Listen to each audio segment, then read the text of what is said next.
listening to Bears Beyond the Gate, a Bristol Bears podcast made by fans for fans. With 3 season card holders at Ashton Gate who love the club, the game and all things Bears. This week, in the absence of Premiership action, we aim to do a shortish roundup of other Bears related activity, including the match against Australia A, the Prem Cup activity, and also what's been going on with the Bears women, and then finishing off with a couple of AOBs as we look into the depths of a 2-week break from any club related activity. I'm Pete and I'm joined by Lee and Mars for a cheeky beer and a bit of Sunday night banter. Well boys, we're actually back in the pod studio tonight, aka my kind of dining roomy type area. Unfortunately there is some washing on the radiator, but it is my other half's sort of quite a nice t-shirt and a hoodie, so no pants this week, no sweaty gruds this week. And there's a few bits and pieces in this room. There's a telly behind us today. You still got that bit of kitchen you meant to fix last year, wasn't it? We still got that. What's it called again? Kickerboard. I think you're ruining the illusion, boys. Yeah. Come on, let's just imagine that the listeners can just have this vision of us having a nice studio. Little professional little with all the and a knocked studio. off 82-inch TV behind us as well. That is pretty hard. That is. But we've all we've all got drop down microphones. I've got this little mixing desk next to me, just getting this and so on. But anyway, we're here just because the Bristol Beer Factory Taproom, obviously our normal location, they've got a screening, BBC screening. This does happen from every now and again. Every year, isn't it? Yeah, it was Planet Earth 2 or something last year, wasn't it? But anyway... Oh, not like a health screening? Or No. Oh, yeah, okay. No, they're using the studio bar for something else, and obviously... It's pretty selfish, really, isn't it? Well, I mean, they had to think about it for a while. BBC versus Bears Beyond the Gate. BBC versus BBTG. And, I mean, Lewis did email us and said it was a difficult decision. They had to have a board meeting about who are they going to give was the it a flip of a coin? In the end, it was a flip of the coin. Yeah, and to be fair, bless him, he gave us an extra pint on Friday night because he knew he wasn't going to see us this evening. He did. So a big shout out to Lewis again, even though we're not actually in the beer factory, but we did get our kind of beer in advance down at the kiosk on Friday night. But anyway, we're going to get onto that in a minute, Miles. We are. So we've got a few things to talk about, but we're going to kind of work backwards because, Miles, you've had a bit of a busy weekend, and you've had kind of been to 1.5 internationals, haven't you? Which is the half? I'm kidding. Yeah. So tell us all about it. Well, absolutely. So let's work backwards because obviously no games today, but yesterday I had the privilege of going up and seeing the real deal, England versus Australia, up at Twickenham. My father-in-law's 80th, so myself and my 3 brother-in-laws and my father-in-law got the train up yesterday morning, cracked open a pint of Thatcher's by 10:30 on the train, as you would, and enjoyed what was inevitably a disappointing result in the end, but loved it. First time at Twickenham, really busy train, but yeah, great area, great food. Experienced like the Guinness bar, but good thing I liked about it, easy to get beer. Not many queues. They are set up for serving 80,000 people, and they do it well. You've been there, Pete. They do it very well, and what they also do very well is empty your wallet. This is true. Over, but the price of a Guinness you could wince at, but it's London, it's Twickenham, there's a captive audience, isn't there? I mean, the thing that I love about it is I mean, it is a nightmare on the trains, Miles. You're right. It's an absolute, just awful journey at times. But when you get off that train, what I love is all the little food outlets and the little barbecues and stuff that are going on outside people's driveways and. I love all that stuff. It was great, and the sort of knockoff merch, just brilliant. Yeah. And you're disappointed to see, but inevitably, some half and half scarves. Yeah. Which our feelings. You can't avoid them, but you can't avoid them. But yeah, good experience. That's some great street food on the way and beer, etc. And it's quite a spectacle, isn't it? Twickenham for the first time. Absolutely, a behemoth of a stadium, isn't it? Great seats in the corner. Got to see some. Decent couple of slight home tries at the end. They were down in our corner. Thought we'd got the win at the 78 minutes. Lo and behold, Australia on the ball, very very good, and got that try at the end. Are we talking game management then? What? Not closing out a game? Yes, I got it first. Now, can we tell the listeners? You go for it. So we've. Well, Pete, actually, do you want to say? Because okay, obviously this was just in case you missed it. We have been sent this. It's an actual silver bell. That was sent to us in the post by one of our listeners who goes under the moniker on Instagram of Southwest Dog Skills. He's actually called Matt. And he went to the trouble to package up this bell and send us a really nice letter saying that he loves the pod and he really appreciates us doing it, as does his mates who listen to it. But he loves the fact that we do seem to get stuck in certain cliches from time to time. And obviously in the past few pods, we've been doing our own little noises, our little dings. Yeah. And he said, I don't want you to take this personally, but I've done this to try and encourage you to try and widen your vocabulary just a little bit. Good lad. Which I think is great. And obviously, the only thing that's happened for me is that I've been playing with it like it's a booby. Yeah. So we're all good, Matt. Thanks very much. You can't keep your fingers off it, can you? Yeah. So I think, Matt, I did actually have a bit of banter with him on Instagram, just the messaging, and I think he said, "Oh, you don't have to use it." I was like, "Mate, we are definitely going to use it. Don't worry about that. We think it's a great idea." So from now on, if any three of us utters anything that we consider to be a cliche, then one of us can just go to the booby and give it a little tweak. And we're all currently looking at each other now. Who's going to do it next? It's a bit like that. Just a minute on Radio 4. We're all worried now. For the older generation, we're not in an episode of Are You Being Served? To be honest with you. Well, So you enjoyed your day, Miles? Yeah, bloody apart brilliant. from the result. Yeah, apart from the result, it's good shout. Yeah, loved it. First time. I mean, I should say that we did have a little bit of Bears-related interest. We obviously had Harry Randall and Genji. So Genji started. He seems to have established himself as the premier loosehead. Now, I don't know. It's quite hard to see this stuff live, and I've seen the whole game back recorded. Yeah, when you watched it, I thought he played well. I think Genji did carry a bit better than he did against. We had more opportunity to carry. Unfortunately, he'll get tarred with the same brush as. The disappointment. I think he didn't do anything that made me think that he's anything but our premier loosehead. Whether he'll start against South Africa, that might be down to whether Borthwick decides to blood maybe Finn Baxter and see. But we'll see. So I think he was right. And then Harry, I mean, I thought he got pelters last week for that pass to Ford, and it wasn't a great pass, but I think it was a bit unfair on him. And I mean, it was one thing that you might have noticed, Miles, and this was on telly, and a lot of listeners might have seen this, is when Ford and Randall got up to get ready to come on, there was a bit of a kind of intake of, there was a bit of a negative vibe in the stadium. There was a few boos and a few kind of, because obviously put on the big screen. I thought that's harsh. That's really harsh. But that's not on them as well for England. Yeah, it is. And I think this is the problem with this sort of stuff.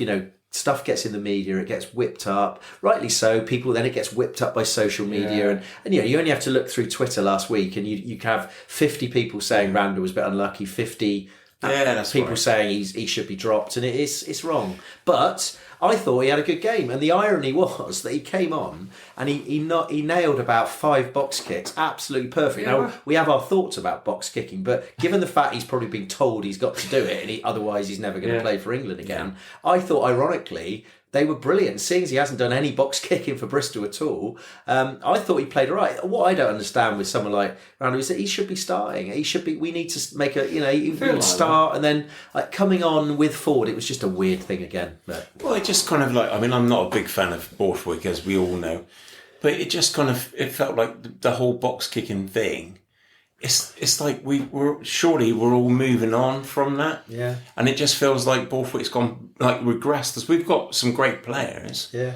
But it just feels like just that whole concept of box kicking, again, is taking us back into the dark ages. Yeah. I don't like it. And even though Harry did well at it, I just don't think it's the way forward. Yeah. I think the only thing, the worry with it, is that now they've got this rule about you can't block the kick chase. It's going to encourage more of it, I think.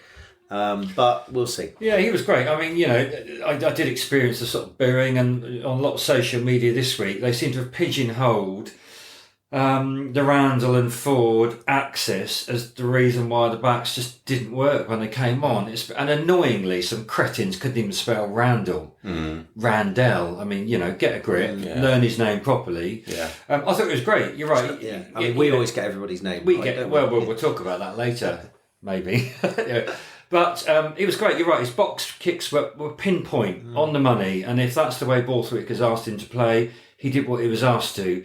And it did nothing wrong. So to sort of say that, but you're right. I think the start of Spencer needs a change. We need a bit of a quicker number 9 to start with Randall. Yeah, we talked about this when he's fit.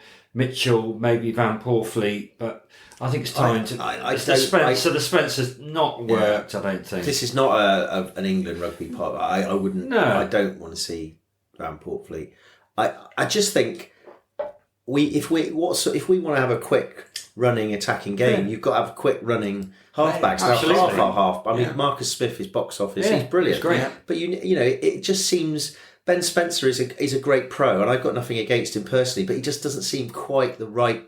Well, he never has been. Scrum half to go with Smith. No, I mean, you know, Danny Kerr and Smith work really well together at Quins, you know, and it's almost like you need someone in Danny Kerr's mould to take over. But anyway, that's for another chat. But you know, I thought they did all right, and I hope Harry. It'd be interesting to see whether he'll get a start against South Africa. I just wonder whether Borthwick's got to be seen to do something a bit different. He can't do the same thing again and see us lose again. That's the definition of madness, isn't it? It is the definition of madness. You know, we've got not as if we've got an easy game next week against the Saffers. Isn't the definition of madness trying to solve a problem with the same thinking that created it in the first place? And expecting a different solution. Yeah. So we'll see. But anyway, it's good that you had a good time. Anyway, great game, but we should probably segue into the... into your second international. Our second international on Friday night. And I was lucky enough to get some NHS discount off our tickets, so Pete and I sat in pretty much our existing seats, but just the other side of the aisle in E32. So same view, didn't we? And experienced another great game on Friday night. I mean, it was encouraging outside in the fan village. It was lively, really busy.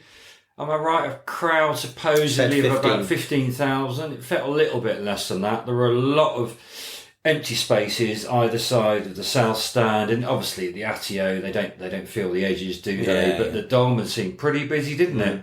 Pretty loud, but you know, we didn't know what team Australia were going to bring, and actually they were flipping physical, very good, very quick, and you know we we had to defend the entire game. I mean, it was you said it was a great game, Miles, and I know what you mean. It was kind of. I think it was a much better game atmosphere than people expecting. Yeah.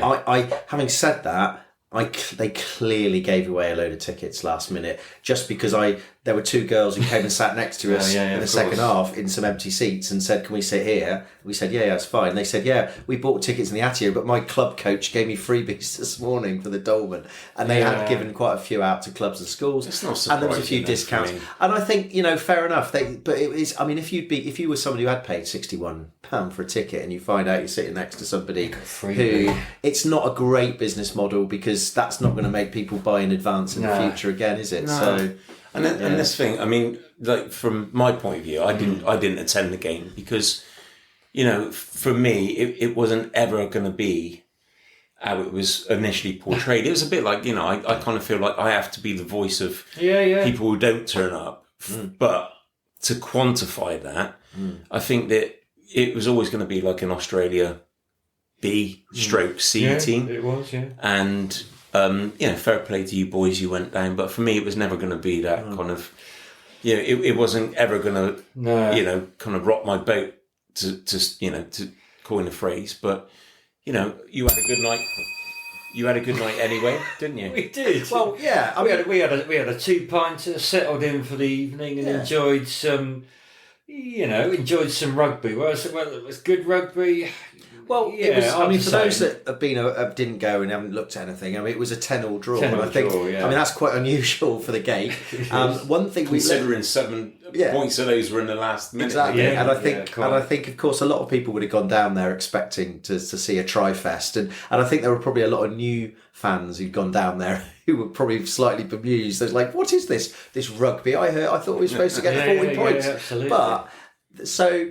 I guess there's a couple of positives that come from it. Number one, it still maintains our home run. Mm-hmm. So we beat Saints, we beat Bedford in the Prem Cup the week before, and we haven't lost. So we've now gone 3. And in many ways, the game on Friday was very much the Fortress game Well, yeah, because it was, wasn't we it? were under the cosh for a lot of the time, and actually the defence was pretty good, and there were quite a lot of young lads playing. So I think we probably got a lot more out of that game by having to defend a lot of it against these Aussie guys. Let's face it. I kind of realised as I was watching this, these guys are decent players. They're picked out of their clubs to come on a tour. They're all desperate to try and get in. They've got a chance that they could get into the Australian squad. Probably not now, but they were going for it. They were good. They were good players. They were clinical. There was quite a lot of mistakes in the game. There were quite a lot of knock-ons, and we couldn't quite get going. But they weren't £61 worth of and that's Australian. And that's the beef, thing. I agree, and so that's my, that was the positives, was that I think we kept our unbeaten little home run going. I think it was good. There was a lot of game time for players.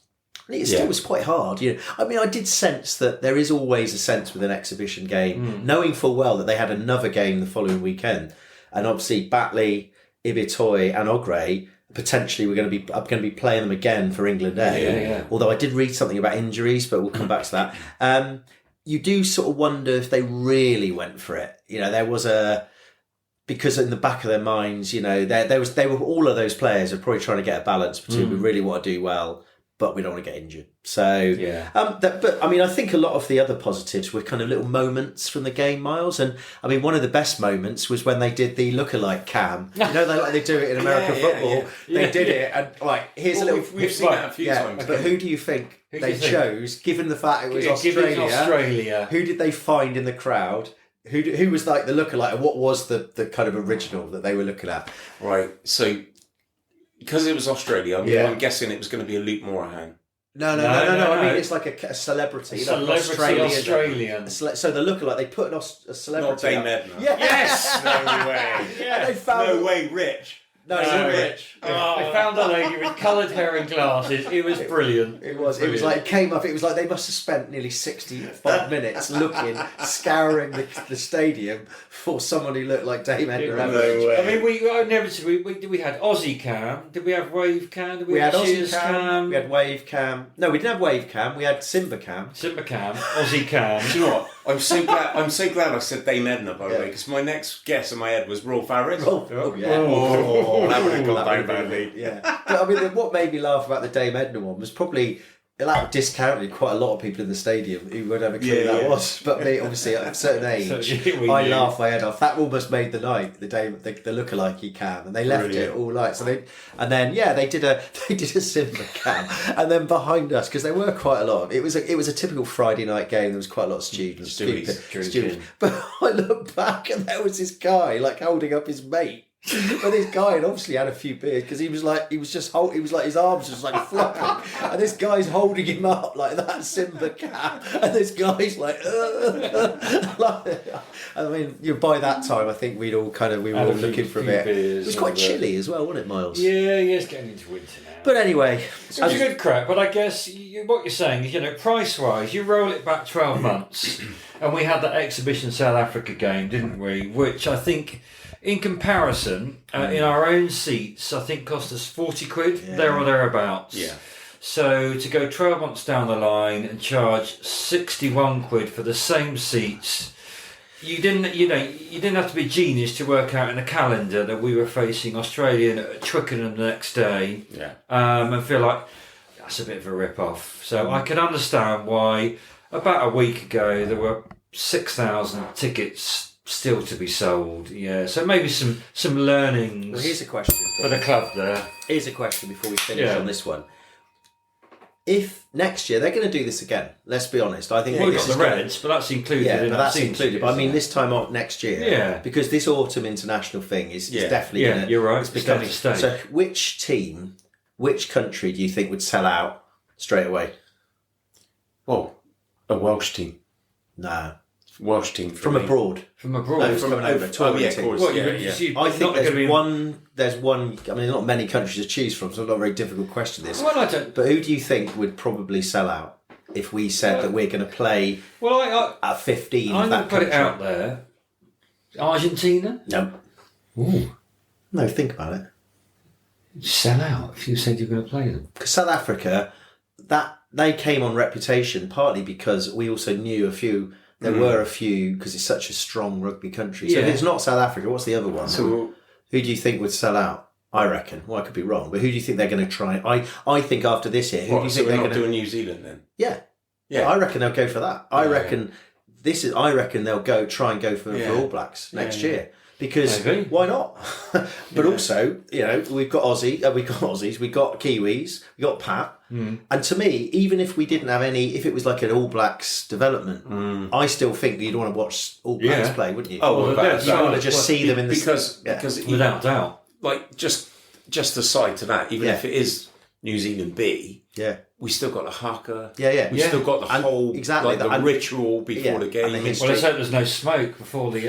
Well, we could ruin that, couldn't we? So I reckon that's what I think. I reckon they're going to go all guns. So it would make sense. That's the last of the big three, really. But I think on the back of this one, were you thinking Argentina because of obviously the Argentina? That kind of made sense. The contacts we've now got. I quite like that as an idea. I think I wouldn't mind that. Oh, I'd go. And I wouldn't mind that at all. And actually, I think that's got an air of kind of difference and our link. So who knows? We're saying. We're going All Blacks or Argentina next year. Yeah. But was it? Oh, the other thing I was going to mention was we saw the return of Oscar Lennon. Yeah, we did. Came on. Marmion played well, actually, but and tried his best. He kind of sniped as much as he could. Yeah. We never really got any real pressure on them. That was the problem. But Lennon came on, looked really good, I thought. He really sharp pass. He's got a really good little pass. Well, to be fair, he was a good little player. And him and Worsley, it was really good to see them working together as a half-back pairing, because that could be, some sort of future for Bristol. So it was really good to see him back. And I think... where is he now, Lennon? Well, he went off to the US, but some people down at the ground, some fans said he's been in New Zealand. Oh, right. So, just trying to find some employment. Yeah. Wow. I know. No, if you're going to go anywhere to learn, that's going to be the place, isn't it? Yeah, absolutely. That's where Martin Johnson went, didn't he? He did, a lot of them. But anyway, so we enjoyed ourselves. We had a couple of pints afterwards, didn't we? We didn't hang around too long. No. We spent a lot of time looking for our names on the season card wall, and then I actually found my daughter found my name, and it was about 18 foot up, and we just could see it. It was actually a really good spot. But it was a bit unfair on that. I don't know if people have seen that wall, but then some people's names are kind of obscured by the big kind of community 10-year wall lettering. Some of them are so far at the top. It's kind of wallpaper. I think you'd be quite impressed with it, Lee, the way they've done it. But it got me thinking that it was fun. It was actually really good fun looking for people's names up to about 10 foot max. So I just thought, why couldn't they have just done that around 10 foot? There's a lot of white wall around that area. It's right by the sports bar. And maybe it's a football thing. Maybe they don't want to overdo it. But I just sort of think it was such fun finding my name that not everybody's going to get that chance because someone's like 15 foot up at the top in the corner. So just a thought. But it was I actually, as I said before, we hadn't really thought about it, but I quite like it. It's a nice idea. Anyway, that was that. We had one thing we were going to say. The beer queues were still pretty bad, considering even for only 15,000. And of course, they probably didn't have as many staff on because of it. And they did, ironically, there was the ironic fast track beer machines weren't in use. The ones that were on a concourse. Yeah. I don't know why. Why wouldn't they be used? But anyway, that's just maybe they've broken. And there was some obviously visiting fans behind us moaning within minutes of the beer queues. Yeah, really, incentivised to come back. It's pretty poor. Let's face it. I mean, if we criticise it, I mean, the away fans, a load of Aussies. If they're in Bristol, we're having a brilliant weekend. What are they wanting to do? They're wanting to get a few sherbets down in there. So of course. Watch a bit of rugby and have a good night. I don't really know what the solution is. I mean, there were some people moaning about the staff who were really disengaged, there were people behind us, 18-year-olds. But I mean, they were young kids. We can't blame the young kids. To be fair, I don't know what the solution is really, and you can't make any more bars than there are. No, and you can't. I don't think, give or take a few kind of issues like that. I don't think you can serve organisation, Pete, any quicker. But I mean, you're a teacher. You look after kids at school. Yeah. You know what I mean? If you're not organised. Yeah. It'd be chaos, wouldn't it? Yeah, it's true. It just needs organisation, and it needs. a little bit of foresight to know that we need to get, and I'm not talking about having pints standing around on the side for 30 odd minutes, because we all know that doesn't work. But just being a little bit more organised, I think, and getting these things out. But that wasn't the most important thing, and it was. I'm glad I went in the end. Yeah, partly because it was only 20 quid, so that was good too. But anyway, so we got that. So Miles, that's your international weekend done. Absolutely. Obviously, we've not had any Prem League games, but there have been a couple of Prem Cup games. And yeah.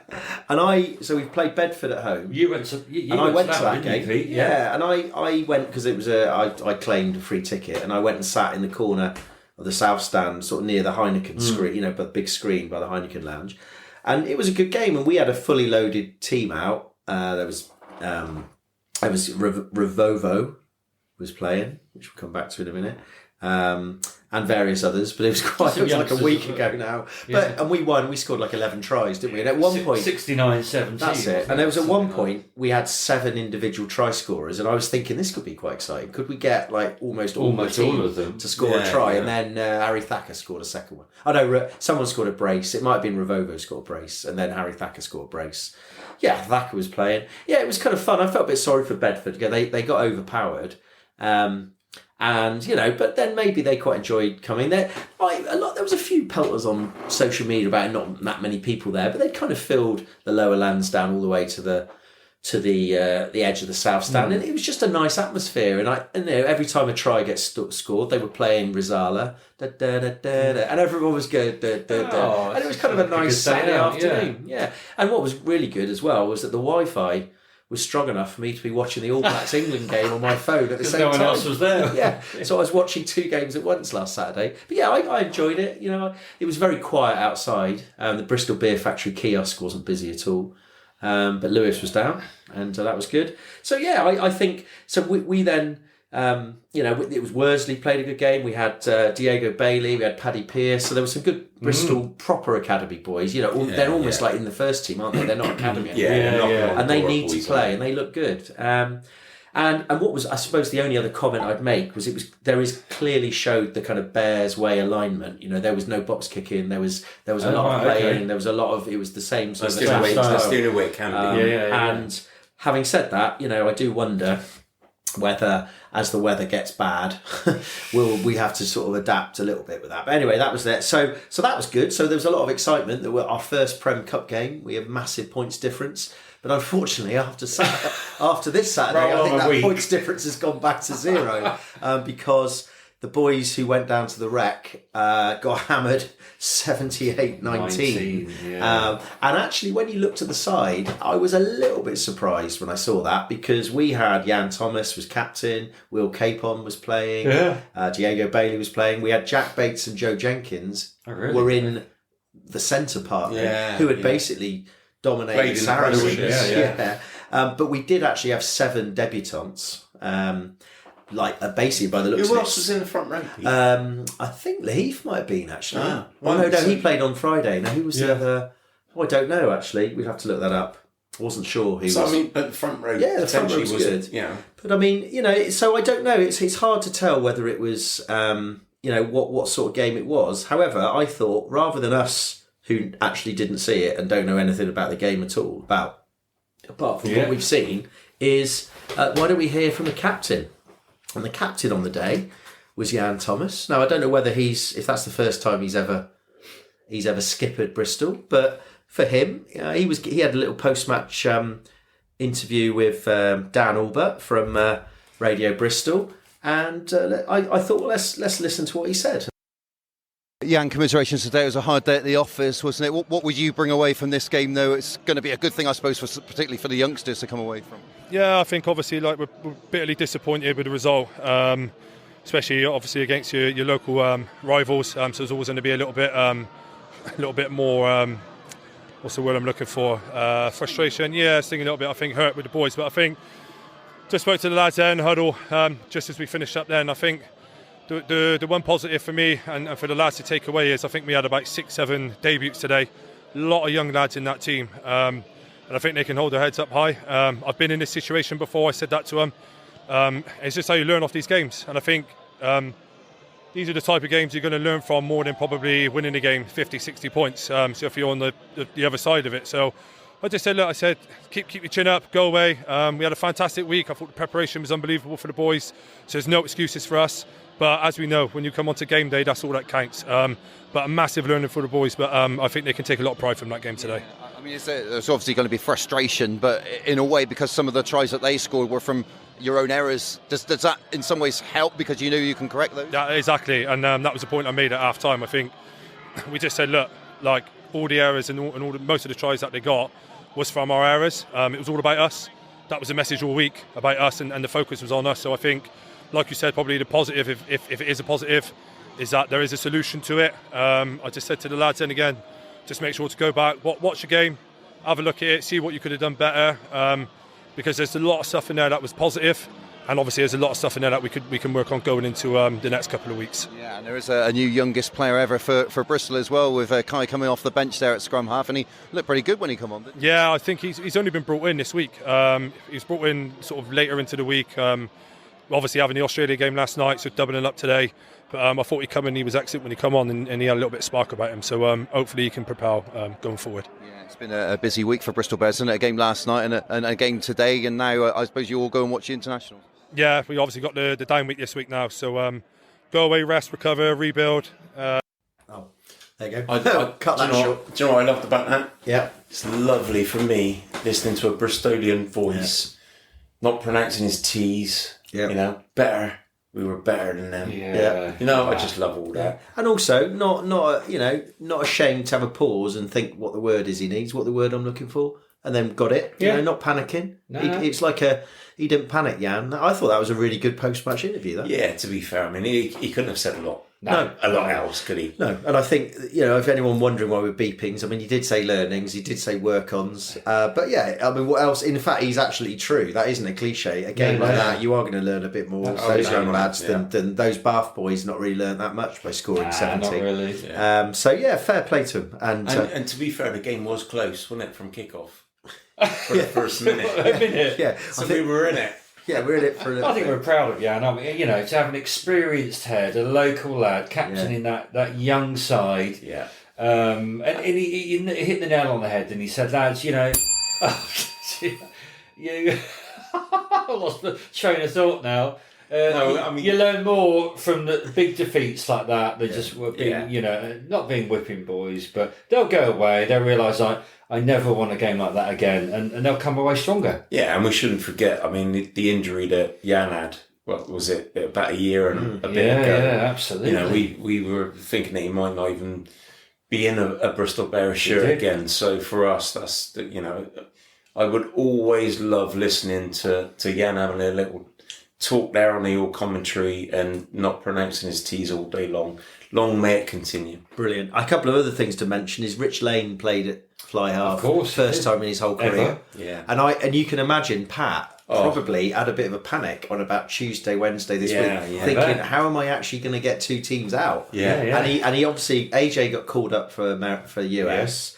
Worsley, he put in Australia, and we know, because we have been banging on about this for a long time, but there ain't anybody else. No. Apart from Max Malin's, Jimmy Williams, who were all injured, and AJ was and Yancey was playing Friday. Yeah. So yeah, I mean, I do wonder whether it was like who fancies it, and he stepped up. I mean, he's probably lucky, Lena, that John Afoe is not here anymore, because as we have said in the past, I bet John Afoe would have fancied going at fly half. I mean, what a professional though. Yeah. Isn't it? I mean, the guy is he's just so brilliant. The ultimate professional, really, and he's come from lower leagues, hasn't he? And he's stepped up, and he's just such a team player, Rich Ling. Love him. Yeah, talking of Worsley, I mean, we like the cut of his jib on Friday night. Yeah, his kicks to touch were sublime. Actually, I was really impressed. He got good distance actually, and he was just quality. So I think he's a good backup for AJ. One for the future. Yeah, absolutely. I'm sure he's learning off AJ, but actually that's just reminded me of something else. This constant discussion about tens. I don't know if you boys had a chance to watch the Wales-Fiji game today. Yes, No. I know what you were going to say. Caleb Muntz, who got injured just before the World Cup, the Fijian 10. He had a great game today, and he's always been signposted as a really good player. He's basically a Kiwi. He grew up in New Zealand, and there was a lot of chatter on the socials about he would be a great signing for the Bears, and then somebody came on and said the reckons that he could be coming because he's at the Fijian Drua, and he's Got a few contract contacts could there, be up haven't we? this season. And I was just thinking, I know he would be a great signing. Yeah, because he plays the way we want to play. I'd go as far as to say I could see him in a Bears shirt in a not too distant future. No. I mean, we the other one we really hold our hopes out for is Damien McKenzie. Oh wow, yeah. But that's more of a Caleb Muntz. A wish, isn't it? That's your Christmas Santa. Yeah, absolutely. No, I've been a good boy this year to Santa. Yeah. Please, can I have Damien McKenzie? I mean, at 10? if he turned up here, he could learn off Lena, couldn't he? Oh, absolutely. I mean, talking about going back to the Prem Cup, segueing back to the Prem Cup from Caleb Muntz, is that I've now looked at the table, and after our hammering of Bedford, and then after Saturdays we're now on -11 goal difference. Yeah, but it's top two though, isn't it? It's top two. So Bath at the moment have played two, right. points different 132 and 10 points. We've played two, -11 points difference and 1 bonus point and 5 points. But Bedford have also got 5, so they must have beaten Amptill. Yeah. So we've got Amptill in 2 weeks. And then we'll see how it goes. Soon we might get another 5 there, right? I mean, we should say. I mean, this is it's a progressive cup. Yeah, it's for the youngsters to learn. It's not anything that unless you're Gloucester fans and you're desperate to win it. Something. I just feel like as long as we get boys in that team to progress, that hopefully step into the first team in a year or two's time, and that will be great. It'd be good to think that some of those debutants, and I think we should name them because I've got a list here. Yeah, so Kai Greeley, who was the youngest ever at 17. Yeah. Ethan Surrey, Ed Timpson, Theo Mail, Jacob Cusick, Peter Paramore, who of course is the son of Junior Paramore, our kit man, the kit man, and there's Pat a good lookalike. photo of him actually at the rack. So good on him. So fair play to those boys. And you'd like to think that maybe they might feel that they're in for a sniff for the Amptill game at least, or even the. If you've done your complete research, though, is there any Bristolians in that? I've no idea. I didn't do that one. Okay, that's fair enough. I know that I think Kai Greeley was at a school. He's at school somewhere, and he had to come out of school. That's what I read. But on the other hand, on the back of that, I was a bit bored today. I thought, well, if he was the youngest, who's been our oldest ever debutant? Oh, and I threw that out there. Right, can me and Miles have a little go at that? Yeah. Oldest debutant. So if Kai Greeley's our youngest at 17, who's been our oldest debutant? In other words, old boy that we've signed. And I mean, obviously there's the Bears era, and then there's the kind of whole of Bristol Rugby era. Oh, you're going back, are you? Yeah, so it's a difficult one. Okay. Oh. Well, I'll have a pop at George Smith. That's what I thought, George Smith.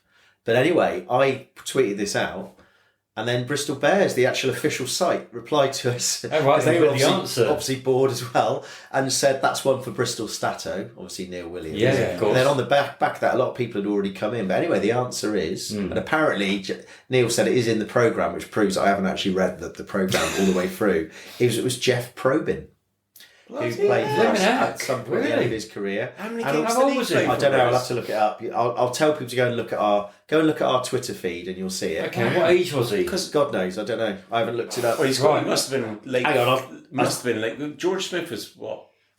Hang on. 36? You keep talking while I'll find it. And also, that's really like weird that you say that because Jeff Probyn, you always class him as like a Gloucester player. Yeah, absolutely. So here we go. Obviously, we're going way back.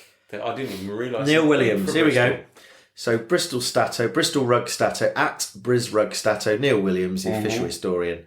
I mentioned that in the programme for Australia on Friday evening, Jeff Probyn was 42 years, 285 days old on his only appearance for the club. George Smith was 38 and had 48 appearances. Then Frank Bunce was the third oldest. Frank Bunce, the Kiwi, played for us at some point. So There you go. Bit of And learning. you've even had a printed programme for Friday night, What? Pete. Oh yeah, we didn't mention You that. didn't have did we? a chance to read it yet. Really Would have good. been in there. Well, I know it'd been busy, but yeah, it was a good I can see programme. it. It's Well, on- I've got a it's on printed the floor programme down from there. England, Australia. That's the one from Twickers. Lovely. It's Lovely. beautiful, isn't it? Beautiful to do.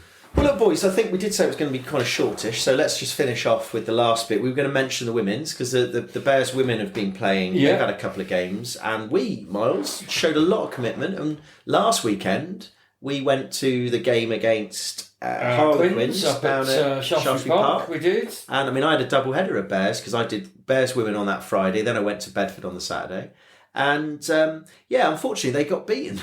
I was kind of expecting them to win that game. Well, I was. I mean, to be fair, I think a lot of teams, it's a bit of an unknown this season. There's teams who are doing really well who didn't last year, and vice versa. I mean, still early, and it's and still it's early, internationals as well. Yeah. It was great to go up there and support the women. Saw some listeners up there, and up until half time, I think there was only 1 point in It was it. 2019, Quins, yeah. But unfortunately, Bristol ladies didn't score in the second half and got dominated by a fully loaded Quins side. They've got the number 15. They had Ellie Kildun playing. Kildun, who was phenomenal. She's quick. I mean, we had we had Bottom back, we had Sarah Byrne back, we did have a few of our internationals back, but but they sadly just went down to a 34-19 loss in the end. They were good. I mean, second half. and I'm sure Bristol Bears women watchers will know exactly who I'm talking about, but we did see young Millie David score an absolute belter of a try from our 22. She was great, and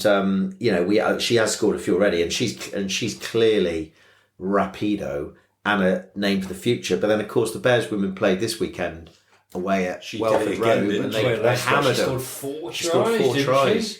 And she almost got young Premiership Women's Rugby Player of the Month as well. They do that. So, on that point, we should say congrats to Gabs as well. We should. For getting Player of the Month for Gabs Player of the Month. Yeah, absolutely. So we had 2 there. So Millie David looks like she's establishing herself as a real weapon. And she's she's very small, very slight, blonde hair, but when she gets going, it's like a streak of lightning going down the side. Yeah, and then so that was great. I mean, one loss, but one absolutely dominating win up at Welford Road, which is great. And I think they've got Loughborough, I believe, next. But they haven't got one for 2 weeks. No, so there's no Bears games for 2 weeks now. I just wonder if they kind of did the dual carriageway, double dual carriageway to get the old kebabs after the game. I don't know. Yeah, I wonder. Did they? We should have told them. We did bump into who's fast becoming our. A very good friend of ours is Ella Lovibond. Yeah, we had a lovely chat with her. When me and Miles met her after the match. When she was dressed in lederhosen on the night out, we then saw her at the game, and she wasn't actually in the 23. And I said, what's going on? She said, oh no, it's like rotation. And she seemed she was kind of like, I want to get back in sort of attitude. And I did notice she was back in the 23 for that. Yeah. But she was saying, we've got a lot of players now, a lot of competition for places, a lot of rotation. Cool. So, so she seemed quite pleased to see us, actually, me and Miles, because I think she quite liked the fact that she got on our podcast. So I was quite impressed. So, I remember her. A little shout out to Ella, and we want to back her. It's good.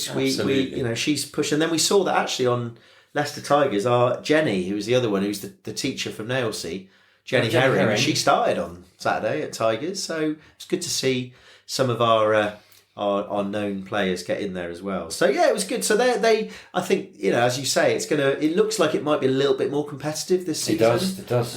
With Harlequins getting back in the mix. It's not, but I think also we got to remember last season we didn't start great. No, we had a great run at the end. Wouldn't it matter? Yeah. So I would say the next game is Saturday the 23rd of November, 2 p.m, Loughborough Lightning, and it is at Shaftesbury Park. And I think what's her name plays for Loughborough? The one that's on the telly, the one that beat us in the podcast awards, Emily Scarrett. So I think she'll be playing. She's a good quality player, so it'd be good to go. So if you're not doing anything on Saturday the 23rd, 2 p.m, get down there, get Shaftesbury Park.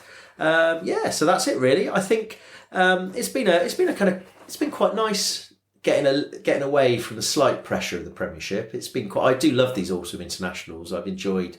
It's become a bit of a thing. I hate it. Do you hate it? I really like it. No, do you know why I hate it? It's because I don't know. It just feels like for me that it's all about the Premiership. And Yeah. we're doing Yeah. well. And it almost feels like when we have a break, well, when the internationals go on, we always get injuries. Harry has been injured God knows how many times for England. What? Even if he's not been playing. Wrestling, And it just feels like we lose a bit of momentum from it. But hopefully this time we won't. But I do love watching the autumn internationals. But just for me, like, I'd rather watch Bears. Yeah, I know what you mean. Yeah, so we just need a few more teams in the league. That's the trouble, though, isn't it? Yeah, but that is another issue. Well, yeah. So, boys, any other business? Well, Have you got something, Miles? Well, there's a little business. We got a lovely email this week, didn't we? You did. Obviously, last week we were chatting about pronunciations of... Do you want me to read it out? Go for it. And we weren't sure, so we've got a listener gave us some clarification. Yes, and obviously Mullins, was it? No. But Better. He was mentioned. Here we go.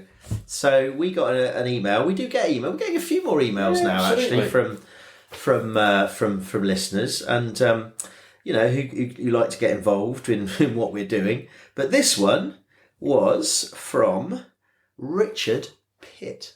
Oh, so those names sounds familiar. Hang on. And it says, "Gents, enjoying the pod. Good to catch up with Pete recently. He can't be that bad a geography teacher, as Chloe turned out okay." So the weird thing was, I bumped into him at the Saints game, that I taught his niece A-level geography, and she was there with her dad, and he was there. I was like, "All right, how you doing?" He goes, "Yeah, I'm her dad's brother." So Pitt. Anyway, so he said, "I know the PA in the dolman can be a bit flaky," with a little wink emoji.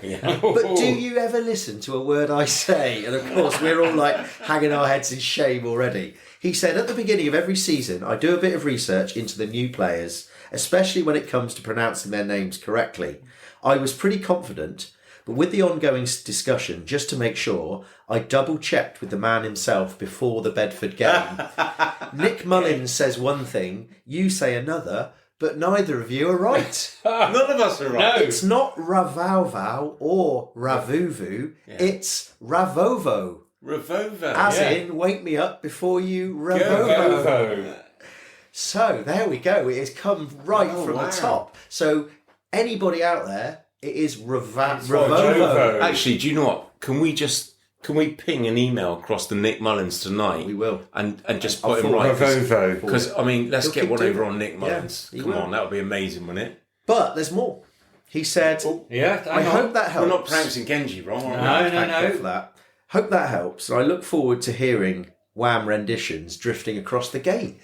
But there you go, it's genius. We've been talking about a song, Wake Me Up, it's there. Ravovo. This is the thing. Yeah. Slick has given us the in. Now, to be fair to Slick, if he's given us the in, we're expecting him to be leading it on the microphone. Oh, absolutely. Yeah. But he also said, and while we're on the subject, it's now Lango. Just saying. Now, I replied to him and said, yeah, we know that. But of course, we've always got the Ango bit, but it's the now bit we do get wrong. And I know. Well, to be fair, I always call him Siva, so I'm out of that. But it's Siva, now Lango. And Ravovo. So after that, I would say a gentle... what would we call that? It was a friendly, but there was a little edge there, boys. Get it right, because he's a pro. Well, to be fair, you're the teacher. I know. You've been marked down. I know. I'm taking it. But then he has finished by saying, "Keep up the good work. Best, Slick."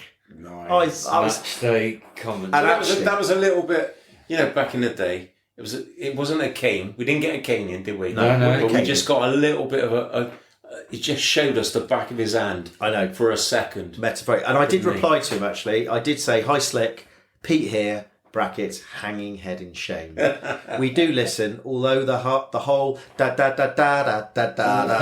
often takes our focus away from the name of the try scorer. But that's no excuse. We panic live on air. We'll take the learnings." There we go. Brilliant. So anyway, cheers, Slick. We appreciate that. Yeah. But we should get in touch. We should get your people talk to our people, and we could see if we could talk about getting Wake Me Up Before Ravovo, getting that going around the crowd. That would be great. Yeah. Anyway, that was one bit of any other business. Not really anything else. All I would say is that we're thinking, boys, we may be releasing another episode this week. And this is our little roundup, but because we've got nothing coming up for 2 weeks, and we're not going to do anything. We got bored, fellas, didn't we? Yeah, we got nothing happening next Sunday. We won't be doing blues, didn't we? We thought we might sort of try and fill the gap for next week. So without going into a bit of detail, you've got this one as a kind of roundup of the last couple of weeks, but it might not be the only thing we're going to get out in the next few days. So watch this space. And I think, boys, on that note, I think we should wrap it up. We should say, I hope everybody enjoys the 2 weeks of not having to think about Bears listening at all. To us. And also not listening to us, but also Lee obviously be a bit upset because there's no Bristol Bear game to think about and just autumn internationals. We've got England against South Africa next weekend, so hide behind the sofa. Yeah, hide behind the sofa. But if Genji and Harry play, we look forward to them doing a good account themselves, which I'm sure they would. But apart from that, same as usual. Stay safe. Listening, stay safe, and come on, you Bears. The Bears.